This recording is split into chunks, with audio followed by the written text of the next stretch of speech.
Before we get started, I just want to add a few things to this shir 2 days ago. That is, number one, somebody asked about 2 pieces of a parchment stitched together from Mezuzah. So as we noted, it emerges from Rashi's interpretation that it would be allowed. Because the way Rashi framed the Gemara, the question was not the 2 parchments, but rather the fact that the 2 parshas were separated by such space on the page. Right? That one long parchment and a column here and a column here, and it was rolled together. And that was the issue in Rashi's view. And indeed, that's the way the halacha would be if we were to follow Rashi's interpretation. However, Rashi's interpretation is in the minority here. And the classic interpretation is that the Gemara's issue is not the distance between the 2 parshas, but the fact that there are 2 parchments. That's the way others read the Gemara. Now, the truth is that the way that the literal translation, you with me? It's okay, keep on. I'll catch up. The truth is that the literal translation of the Gemara implies Rashi's. Because the way Gemara writes it is, the question is, if you wrote Shnei Dafin. Shnei Dafin means 2 pages. Now, earlier in the Gemara, when the Gemara described a column in the Torah, the Gemara used the term daf, page. So Rashi is taking the Gemara quite literally, and it's very simple meaning. The Gemara's question is, writing it on 1 parchment, but on 2 pages, on 2 columns. And that's the way he frames the Gemara's question and answer. And the Gemara's answer being that when it's so separated, even if it's on 1 page, it's a problem. Even if it's not on 2 sides of the door. Just in the fact that it's on one piece of parchment, but because of such a separation between the 2 parshas of the Mezuzah, it's a problem. That's the way Rashi writes the Gemara. Right? Because the Gemara uses the term dafin, pages. However, others read the Gemara to mean, including Tosfos and many others, that the Gemara's question, and they also, I think, if I'm not mistaken, they cite other Gemaras to back up this idea, that the issue is not 2 pages, 2 columns on 1 scroll, but rather the issue is 2 different pieces of parchment. And if that's the way you frame the Gemara's question and answer, then even if it's stitched together, it's a problem. And that's Taka the Halacha. That's the way the Shulchan Aruch writes it. And the Shulchan Aruch actually says there are 2 different sets of halachas. One halacha says that, in the first case, scenario, your mezuzah should be written in 1 column. But if you wrote it in 2 columns, it's okay. Which seems to contradict Rashi. Rashi's saying if it's on 2 columns, maybe if it's very close together, it'd be okay, but I'm not so sure about that either. And then the halacha says later that if you wrote them on 2 different pieces of leather, pieces of parchment, and then you stitched the 2 parchments together, it's invalid. That's what the halacha is, following the other interpretation of the Gemara, not Rashi's. In the Pesach Tshuva here, which is a commentary, they cite Rabbi Iger. The question is whether the only time it's invalid is if you stitched the 2 parchments after you already wrote the parshas. What if you stitched 2 pieces of parchment together and then wrote it on it? Is it considered like 1 parchment? And I didn't go through the entire Teshuvah, the entire response from Rabbi Iger, but it seems that he points out from the wording of the Rambam that if you had 2 pieces of parchment, stitched them together, and then wrote the mezuzah, would be okay. The only issue is when it's 2 separate pieces of parchment, you wrote them separately and then stitched them. Following? So 3 different scenarios. Number 1 is if you had 2 columns on 1 parchment with lots of space in between them. Rashi's view, it's invalid. The Shulchan Aruch and others' view seem to imply that it's okay. Because it's written on 1 parchment, even though there's a big space. Issue number 2 is you wrote 2 parshas on 2 different. You wrote 2 parshas, 2 sections of the mezuzah on 2 different pieces of parchment, and then you stitched them together.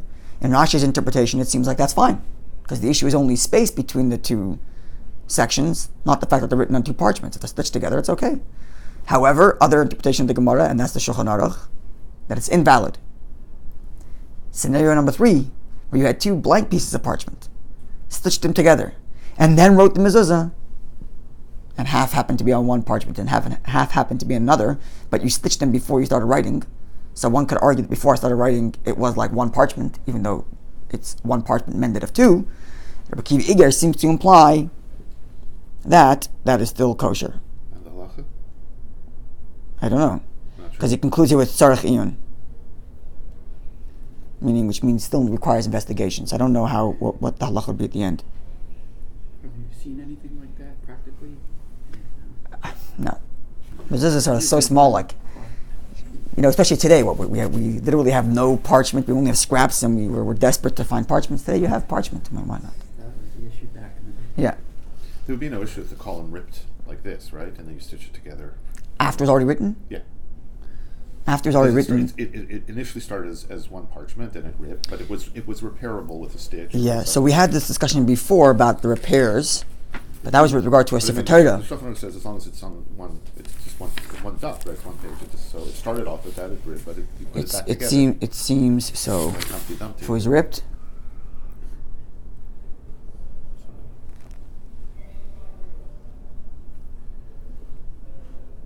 It doesn't say anything about that, I suppose. I can't see how that would invalidate it. I guess. I'll have to find that. But I have no reason to disagree with that at the moment.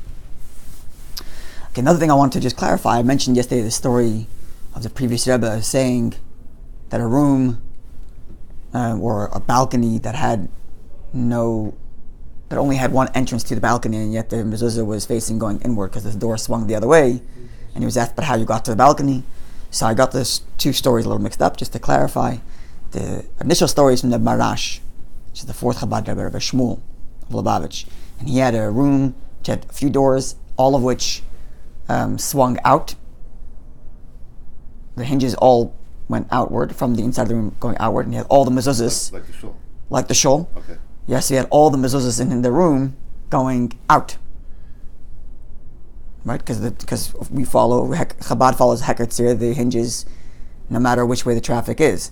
Right? So as long as you're indoors, not the front door. So he had all the, say, three, 4 doors, whatever it was, and they were all going out from the inside of the room, going out to the hallway or to the other rooms, and he had the mezuzah following the hinges. So he was asked, the Marash was asked, how did the guy get into the room? If every single door is swinging outward, how did the guy get into the room? The mezuzah of every door is showing that you're going right side, going out. How did the guy get in? So he said, what was bothering me? He came in through the window. That's where the story comes from. So I just didn't want to confuse yourself with the Fidik Rebbe, it's the Marash. And the Marash was asked, what if the window is very high? Can't get him from the window, it's too high. So he says, let him get a ladder. So that was one story to Marash. And that's why I mentioned there's a discussion amongst our bottom today. Does that room require a window? Because that the Marash said the person got in through the window. Does it require a window in order to use this determination that it follows the hinges going outward? What if there's no windows in the room? Do I then have to follow the traffic like everybody else? It's a question until today. I added up a chimney. So now the question, because now the other thing is, the other story we were talking about the balcony is, there was a Rav who had heard about this custom in Chabad, and he wrote to the Rebbe asking the Rebbe for a confirmation. And the Rebbe confirmed, yes, I heard the same thing, and therefore that's the Chabad custom. And he said, proof is the balcony of the previous Rebbe's office in 770. This is where I was talking about the balcony. The Frierdiker Rebbe's balcony, if you ever at 770, so on the right side of the building, there's a big courtyard between the library on the right side and the left side of the 770 building. There's a big courtyard there, where they have a big, massive sukkah. Anyway, so if you're in there and you look up to the left, on the second floor, you'll see a small balcony. That small balcony is just off the previous Rebbe's, I think it's off his office, maybe off of some other room in the house. And there are pictures actually of the Frierdiker Rebbe sitting up there on the balcony, writing or whatever. So that balcony has a door going inward, meaning coming from the balcony going into the house. And that mezuzah is indeed following the hinges. And this is what the Rebbe said, the proof that it's still, but this is truly the Chabad custom, is look at my father-in-law's door coming from the balcony going in. And the question, how did the guy get to the balcony? Ladder. So maybe he got through a ladder, maybe he jumped off the roof. In other words, you can't insinuate necessarily from there that even when there's no other way to get in, no window, no nothing, that it still follows hinges. So it's still a discussion. Trampoline. Maybe. Yeah. Okay, so that's with regard to that. I should also note, since it's today's Tanya and we're learning Torah, the last couple of days Tanya, last week or so, if we're talking about different methodologies, a person can gain joy. So it's today's Chodesh Adar, and Tanya talks about joy, and we're learning Torah. It all comes together, because today's Tanya talks about the joy one has in learning Torah. How's that, or what specifically?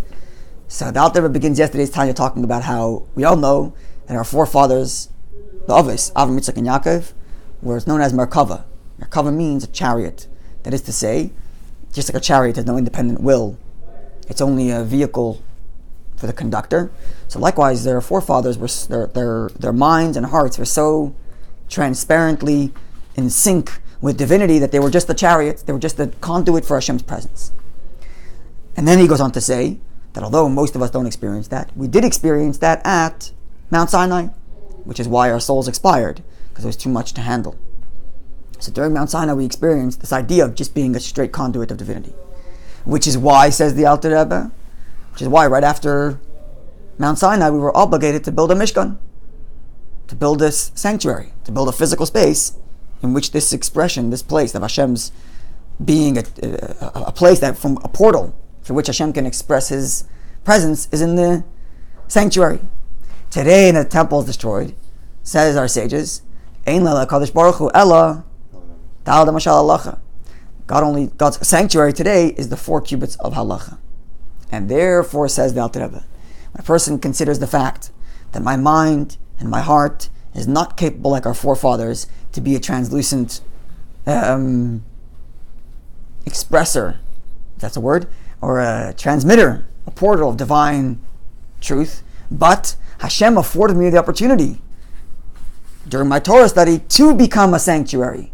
So how beautiful, how the joy I must have in being the host of Hashem in my Torah study, as is required by Jewish law, even if it's just once in the morning and once at night. So it's a Chodesh Adar, we're learning Torah, it's today's Tanya. So the joy that we have and the opportunity that we have to be Hashem's hosts in our in our study of Torah. So with that, continue our Gemara. Okay. We're on Lamed Gimel Amud Aleph, 33a, and the line begins with the word Gavri, Lebei, Nashi, and then there's a dot, and the fourth word is Reish Galusa. Lamed Gimel Amud Aleph, 33a. Ninth line. Sorry? Ninth line, thank you. So the Gemara says like this, Reish Galusa, the exilarch. It's a word I learned here at the table. Exilarch means the leader of the Jews in Babylonia. When the established Jewish authority moved from Jerusalem to Babylonia, it became known as the exilarch, the Reish Galusa. As opposed to the Nasi, the way it was referred to back in Eretz Yisrael. Nasi means the prince. So Reish Galusa Bana Beisa, the Reish Galusa doesn't say who it was. Maybe it was Rav Chizda. Did Rav Chizda come after Rav Nachman or before Rav Nachman? I can't remember right now. Remember who came first? Anyway, Reish Galusa, the exilarch, I don't remember who it was. Bana Beisa built a home. So Amalei Rav Nachman, the exilarch, instructed Rav Nachman, Kavali Mezuzah, affix my mezuzah for me. Amar Rav Nachman responded to the Reish Galusa, to the exilarch, Tali Dashi B'Reisha. First, put up the door. Why does the door need to be put up before he puts up the mezuzah? Now, this is a machlekes, this is the dispute between Rashi and Tosfos. Why the door had to be put up before he put the mezuzah up. So the first one is as follows. And this is the way Rashi interprets it, and this is a very interesting halacha to know in general.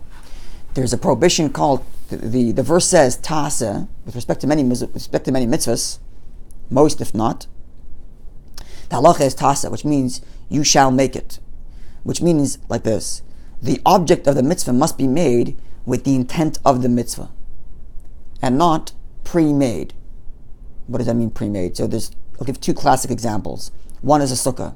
So the halach of a sukkah is that the roof has to be the kind of roof which provides shade. Not the kind of roof that protects you from the rain, but the kind of roof that provides shade. Which is, with all the requirements, that's got to be something which grows from the ground and it's not been turned into a vessel, a keli. So imagine a person has a heap of hay.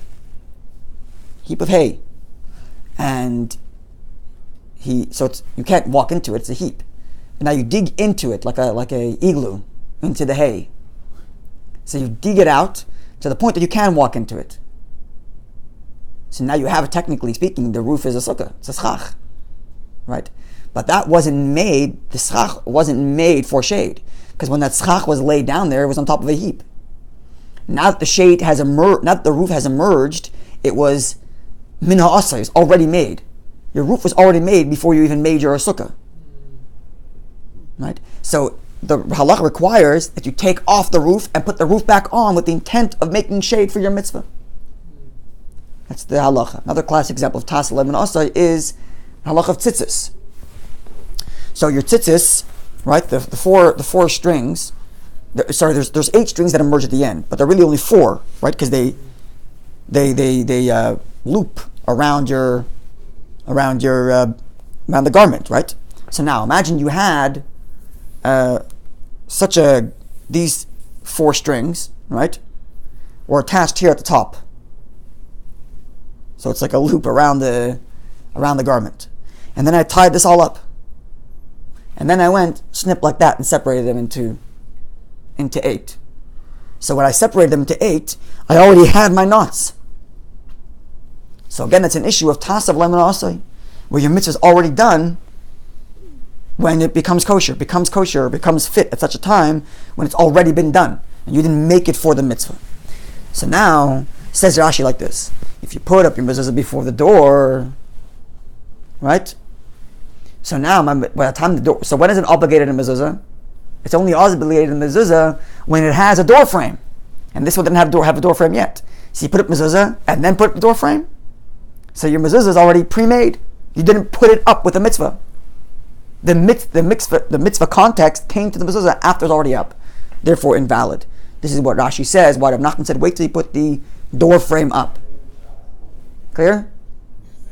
Taisus disagrees with this, and not that Taisus disagrees with the premise, but he disagrees with the application here in the Gemara, and he says if that's the case, the Gemara should have said, the exilarch should have told, Rav Nachman should have told the exilarch, not Tali Dashi Beresha, put up the door first. It should have said Tali Seifin or Sifin, which means put up the door frame first. Because what makes a doorway obligated mezuzah is not the door, but the door frame.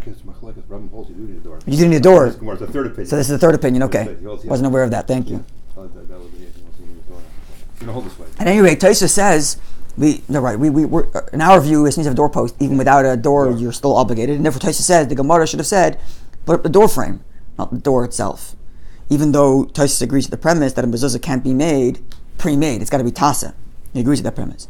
So therefore, Taisa says the reason why Rav Nachman said put the door up first is because he wanted to know which side to put the mezuzah on.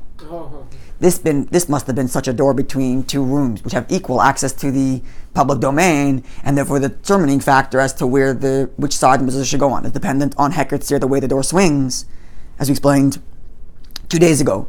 That depends on the hinges when you're not sure which direction the traffic is. So Rav Nachman said, put the door up first, then I'll know where your hinges are, I know which way your door swings, I'll know which side to put it up to. Even though technically speaking he could have put it in the mezuzah because the door frame was already there. This is what Tosfos says. So they both agree in other words, there's no halachic dispute here, because they both agree that it has to be done after the door frame is set up. And they both agree that you would need the hinges to know which direction it goes. The question is only what the scenario in the Gemara here specifically was between the exilarch and Rav Nachman, and how the conversation went down. But they both agree with the principal halacha. I guess there's a third view, where the Rambam is of the view that you need a door to require a mezuzah, not just the door frame. But that doesn't really make sense, because there's many situations where there's no door. We have, because we don't follow the Rambam. Because we don't follow the Rambam. Because we don't follow the Rambam. That's the majority view, but the Rambam's view is without a door. I wasn't aware of that, but we don't follow the Rambam, which is why you wouldn't see it anywhere. In the sukkah, you don't need a mezuzah No. because it's not a permanent structure. It's correct. What if somebody who has a permanent sukkah up, they have like all and then year they take, round and then you would need a mezuzah, yes. Then you need a When mezuzah. you're putting a mezuzah on where there is no door, but you know that there will not even be a door in the future. Like if you have 2 rooms that are separated, and you put a mezuzah. Like here, let's say there was no. There was no door. This doesn't have to have a door. Let's say it had no door. Yeah. So in our opinion, we would have a mezuzah. Yeah, Rambam would say no. Sure. Rambam would say no. It would, but in our view, it would require mezuzah. Which side? It would depend on what, which Depends on the traffic. Yeah, the primary. It's a traffic thing. Yeah, even now with the sliding doors, it still depends on the traffic. As you explained 2 days ago, because there's no the hinges don't tell you which direction it goes. Right, the traffic goes both ways. Yeah. Although the truth is there is one way in which the door does tell you which way the traffic goes. It's the lock. Right. The lock is going from here into there. But you have a lock on both sides. There's no keyhole on the other side. there's nothing that's like a more Yes, there hush. is. Oh, there is a keyhole? Keyhole on both I sides. stand corrected. Like this room has all the. I stand corrected. sparring in it, even though. No, that doesn't make a difference. That doesn't. What holy is? Actually, the Rambam mentions about holiness. We'll get to that in a moment. Actually, the next halacha is about her. So let's just do one more halacha because it'll a little bit address your saying. Good day, and Mazel Tov, Good Chodesh. And he had a grandson. Oh, Yeah. So there'll be a bris, but it's in the. Next Thursday in Boca Raton. Yeah. So you're doing. So the next statement in the Gemara has two halachas. So we're going to ignore one of them for now because we'll get to that on Monday because the Gemara is going to go back to it. So in other words, there's two halachas made in one statement, and then the Gemara analyzes both of those two. So even though I'm going to mention the second halacha now because it's technically in the first statement, we're not going to discuss it right now, which is the halacha that addresses your issue, which is the issue of a base medrash that we'll get to, God willing, on Monday. But for now, we'll stick to the first halacha. And what we're going to come to is why our mezuzahs are on a slant. That's the next halacha, depending on how you interpret the Gemara, as we'll see. So I'm going to make two statements in the name of one person, and again, the second statement we'll address on Monday. Amar Rav Huda Amar Rav. Rav Huda said the name of Rav. Asa kamin nagar, if the mezuzah was made or installed like a peg. So I'm going to go right now with Rashi's interpretation, and I'll give you the other interpretation. So Rashi's interpretation is that putting it like a peg means you've stuck it deeply into the wall. In other words, instead of, like the mezuzah is placed on the doorpost, right? But a peg, you would stick inside. This is your door frame, and this is the wall. Where's my hand? The wall is here. This is the wall here. So you stuck it into the wall. So now when you make a peg, you stick it inside the door, right? And it's horizontal as opposed to vertical, right? So what's the problem with that? What's the problem with sticking the mezuzah into the door horizontally? So in Rashi's view, psula, it's invalid. The Gemara says it's invalid. And the way Rashi interprets the Gemara, the reason why it's invalid is because the mezuzah has to be vertical, not horizontal. So the issue with sticking it into a wall like a peg is that it's lying horizontally and not vertically. So in Rashi's opinion, mezuzah must be installed vertically, standing upward, like this. And then the Gemara makes, again, the second statement, which I already mentioned. We're going to get to that on Monday. In a second, the Gemara makes that. And the Gemara challenges this. So Rav Yehuda said the name of Rav that if you put it on like a peg, and in Rashi's view, the problem is that you put it in horizontally, it's invalid. Says the Gemara, V'haki Asa Rav Yitzchak, when Rav Yitzchak arrived, Bar Yosef arrived. Suppose, I assume he came from Israel to Babylonia, came from Israel to Bavel. Amar, he said, Kula mezuzah debei Rabbi, all of the mezuzahs in the home of Rabbi, Kemin nagar havya. They were installed like a peg, presumably horizontally. Second statement, which again we're going to leave for Monday, Vahi Pitzcha, and this door, the aisle bei Rabbi, which Rabbi used to go in, lebei midrasha, to his study hall. So the way Rashi interprets it, and we'll elaborate more on Monday, is there was a big study hall which many people would study in, and Rabbi didn't want to walk through the front entrance, requiring every student to stand up every time he walked in and out. So he had a small little entrance from his house directly to his spot in the base medrash. So he would kind of sneak in and sit down without bothering anybody. That door, says the Gemara, Loi Havel Mezuzah, didn't have a mezuzah. Now, why he didn't have a mezuzah, we'll get to on Monday. Why didn't Rabbi have a mezuzah going from his door, from his home, into his study hall? This private little escape door to go straight from his house to his place in the base medrash. Why that didn't have a door, we'll get to on Monday.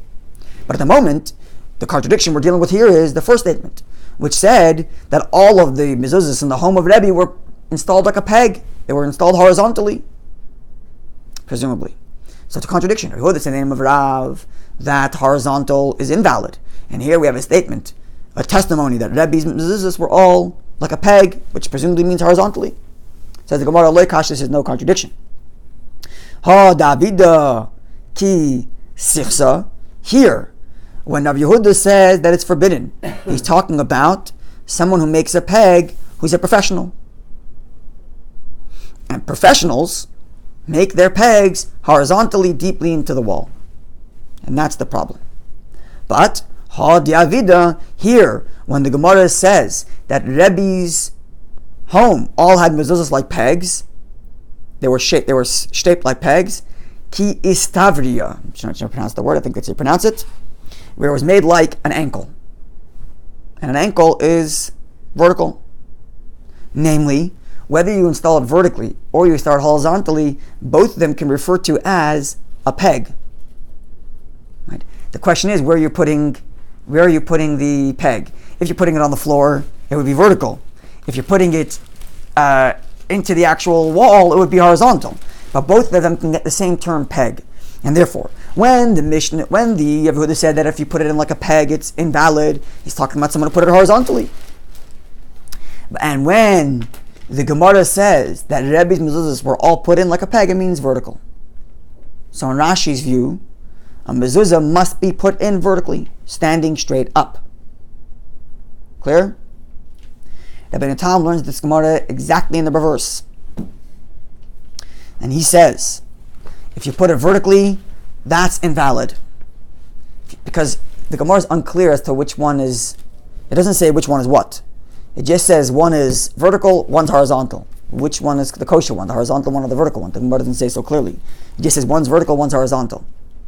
So because we put it on an angle, is that to compromise, to make both? Precisely. So Rashi, Rambam, and the Shulchan Aruch, the Beis Yosef. The Beis Yosef, which is the author of the Shulchan Aruch, the Beis of Cairo, says, put it vertically, straight up. And there are Sephardim which follow the law of Rambam / Beis Yosef. There are those who are strict in sticking to the literal writings of Rabbi Yosef Cairo, and their mezuzahs are vertical. So you might find, if you would go to a Sephardic home, if they're strict about following the Beis Yosef, you'll find the mezuzahs are all vertical, not on an angle. And if you don't have enough room on the board. We'll get to that in a second. However, as I just mentioned, Rabbi Tam says it's the reverse, that the mezuzahs should be horizontal and not vertical, and he has all kinds of proofs, like, the main proof he has is from the Luchos.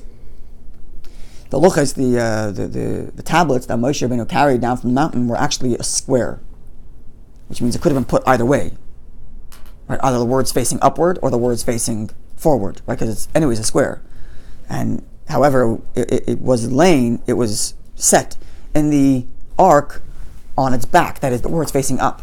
So in his view, horizontally is more respectful to the text rather than vertical. And therefore he says the reverse. When it's vertical, it's invalid. Horizontal, it's valid. Says the Ramah. Ramah is the... If the scroll was laying flat, this is... Yeah, so it's rolled up and laying flat. So he says the same thing. For example, when you put rolled up, so the letters are facing upwards, downward. But he says the same thing when you're reading the Torah. When we read the Torah, right, you put it down. The way to set it is put it down. Yeah, but when you put it in The starting button went up. Exactly. The Sephardim are consistent. When they read the Torah, it's standing up vertically on the bimah. But the Ashkenazim put their Sefer Torah down on the bimah, like Rabbi Tam says to do it. And then when you put it down, that's when it's respectful. And when you're holding it vertically, it's standing. When you lay it down on the bimah, but it sits down. Why? Because now it's resting the way it should be.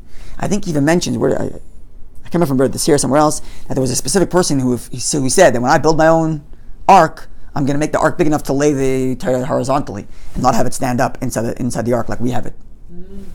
Because in his view, it's more respectful to have the text horizontally lying down as opposed to standing up vertically. This is his view, even if it's wrapped up like a scroll. So the Ramah says, which is the Ashkenazi glosses on the Shulchan Aruch, and says, our custom is to put it on an angle to cover both. So one might argue that having it at an angle, actually, you get none, not both. Right. You get none. It's not the vertical nor horizontal. So what have you gained? Yeah. But the truth is, I gave you the background to the opinions, to infer to you, to tell you how we do get it both. Because the way Rashi says to put it vertical is like an ankle. Rashi gives another interpretation of the ankle. And at the ankle, again, I just want to make this clear. This is my justification of the Ramah. I haven't seen this written anywhere. Everything I told you till now is quotations. Quote from Rashi, quote from Rabbi Natam, and quote from the Shulchan Aruch that says to put it up vertical. And then a quote from the Ramah that says to put it on an angle. Now I'm giving you my interpretation as to why I think the angle actually covers both bases.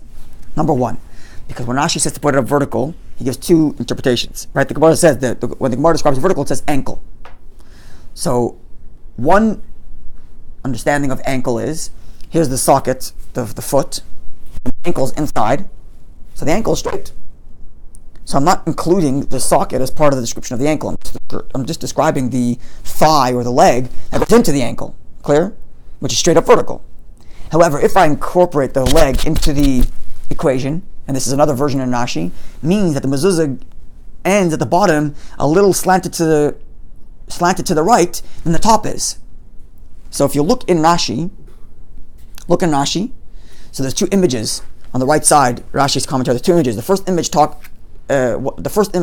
on the top presents one vertical, one horizontal. Right? And then if you look down at the second reading, it shows you one horizontal, and the other is like a backward shaped L. You see? Or a forward shaped J. Yeah. Or a forward shaped J, lacking the roof on top. Yeah? If you can see it. It's hard to see it in this thing. At any rate, the reason why I'm telling you that is that even though Rashi is using that description of the ankle to tell you that it's supposed to be directly vertical, but because it incorporates this little leg on the bottom that sticks out, so there is some room for a slant of some sort. So therefore I'm suggesting that perhaps we still cover Rashi's view when it's on an angle. Now what about Rabbi Tam? So why did Rabbi Tam say to put it on horizontally? Not because he's hung up on horizontal. He says horizontal is more respectful. Right? So in Rabbi Tam's view, the farther you go away from being directly vertical, the more respectful it is. Right? So right now, for example, my Gemara is flat. And it's respectful. This is how I read from the Gemara. Flat, not holding it up like a newspaper, but flat in the table. Now what happens if I have a stender? One of those little poet stands, and my book's like this. It's not respectful for the book. It's still respectful, because it's not completely vertical. In fact, if you're using our bimas, the way we read the Torah as a background, when we read the Torah, we put it horizontal.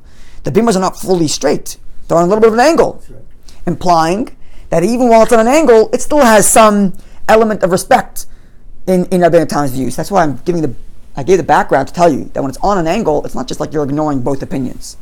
You're getting some elements of both. Because in Rashi's view, even the vertical has the element of a bend at the bottom, like an ankle, and even the horizontal in Rabbi Tam could be covered in some way if it's an angle. At least the farther it is away from vertical, the more respectful it is, as you're slowly going downward. So therefore the angle kind of has both, a little bit. This is my suggestion, perhaps. With the pasuks are written one on top of the other. Yeah, of course. So why can't it be the first pasuk vertical, and then have a bend where the second pasuk starts, and have the second pasuk be horizontal? You wouldn't be able to read it. If you unrolled it, you wouldn't be able to read it. But you have to open up the whole mezuzah anyways. So that's right, but if you open up the whole mezuzah, you wouldn't be able to read it. If it was like that. It wouldn't read normally if you had one pasuk going that way and another pasuk going that way. No, but you just uncrink it. You know, there's like so you're bending the actual. Like the way this looks. So you're folding the actual scroll. You fold the actual scroll where there's maybe, a split between the first. Maybe that's what Rashi means literally. It's perhaps Rashi means literally that the actual scroll is bent like an L. Mm-hmm. Maybe that's what he means literally. So I'm suggesting that when it's on an angle, you kind of cover that too. That's what I'm suggesting. So you have some of Rashi's view, and at the same time you also have some of Rabbi Tam's view, because the farther it is away from vertical and the closer it is to horizontal, it increases in respect as you go slowly down to horizontal. So by having it on an angle, at least you have some of the respect that Rabbi Tam's talking about. Kind of the way like I had my book on a stender, on a platform. Following? I can answer your question. Because the issue of having it on an angle is a compromise between two views, if you had no space on your door, and the only space you had was for it to be completely vertical, because it's tight space, you can only put it at vertical. Better do it vertical, like that, rather than put it on the wall on the inside. Because as I mentioned before, the wall on the inside invalidates the mezuzah completely. And we talked about how if a misplaced mezuzah is like no mezuzah at all, and therefore it's the danger because it lacks God's protection. But if you have your mezuzah vertical, you're putting it up, at least according to Rashi's view. And I don't think Rabbi Tam says it's invalid. Maybe actually Rabbi Tam would say it's invalid. But at least according to Rashi's view, you have mezuzah. And according to Rambam's view, you have mezuzah. According to the Shulchan Aruch's view, you have mezuzah. In other words, don't be hung up on the as if like the determining factor, the way mezuzah is supposed to be, that it's supposed to be on an angle. The angle is a compromise between two views, and therefore if your only option is to follow one view, i.e. the mezuzah, the door post is so tight that you can only put it vertical, then put it up vertical. So be it. Right? And especially now, Put it horizontal. I haven't seen anybody put it horizontal. I've seen where the angle's the opposite direction. That's a mistake. It should be on an angle with the top facing inward. We're going to get to all that actually soon in the Gemara. Top to bottom. Yeah, we're going to get to that, God willing, in future Gemara. But I just want to conclude by saying that, remember that the angle is a compromise, and therefore, if you have no space, and you only have space for vertical mezuzah, do so. Put up the mezuzah vertically, so at least it's valid in Rashi's view. Because if you put it on the inside, because you want to get that angle, you don't have mezuzah at all. Because it's got to be into the doorpost, as we've learned before. Yeah? Can a piece of mezuzah be coming out? Because I saw some mezuzahs Popping off the door? Yeah. A little bit? I don't see why not. In other words, like a little bit popping off the door because you want to get a bit of an angle. I don't see it as a big deal. I don't know. Maybe I'm wrong about it, but I don't see it as a problem. Yeah? Alright, a wonderful day, a good Erev Shabbos, and a good Chodesh, everybody. Amen.